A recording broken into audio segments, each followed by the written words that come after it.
उरुण शहराचे नगराध्यक्ष आनंदराव संभाजी मलगुंडे यांच्या अपात्रतेसंदर्भात सांगलीच्या जिल्हाधिकाऱ्यांनी दिलेल्या निर्णयाला नगरविकास खात्याने आज स्थगिती दिली आहे। त्याप्रमाणेच बंधू नगरसेवक सुनील मलगुंडे यांच्या नगरसेवक पदाच्या अपात्रतेच्या निर्णयाला सुद्धा स्थगिती देण्यात आली आहे।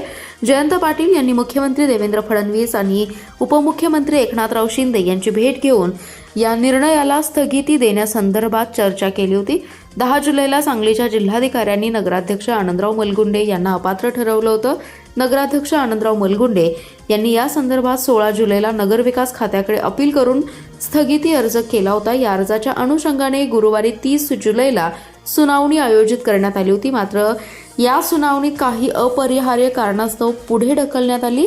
उपमुख्यमंत्री एकनाथराव शिंदे यांनी दिलेल्या निर्देशानुसार जिल्हाधिकाऱ्यांच्या 10 जुलैच्या आदेशाला पुढील आदेश येईपर्यंत स्थगिती देण्यात आली आहे। उपसचिव अनिरुद्ध जेवळीकर यांच्या या पत्रामुळे नगराध्यक्ष आनंदराव मलगुंडे हे परत नगराध्यक्ष पदाचा पदभार स्वीकारतील असाच निर्णय त्यांचे बंधू नगरसेवक सुनील संभाजीराव मलगुंडे यांच्या नगरसेवक पदाच्या बाबतीतही झालाय। नगराध्यक्ष अपात्रतेसंदर्भात भाजपच्या आदेशामुळे राष्ट्रवादीच्या गोटात उत्साहाचं वातावरण होतं। आनंदराव मलगुंडे यांच्या विरोधात जयकर उर्फ घनश्याम जाधव यांनी जिल्हाधिकारी कार्यालयात तक्रार अर्ज दाखल केला होता। जिल्हाधिकाऱ्यांनी नगराध्यक्ष आनंदराव मलगुंडे आणि त्यांचे बंधू नगरसेवक सुनील मलगुंडे यांना अपात्र ठरवलं होतं। दोघांनीही अपील दाखल केल्यानंतर राज्य शासनाच्या नगरविकास खात्याने पुढील आदेश येईपर्यंत जिल्हाधिकाऱ्यांच्या निर्णयाला स्थगिती दिली आहे।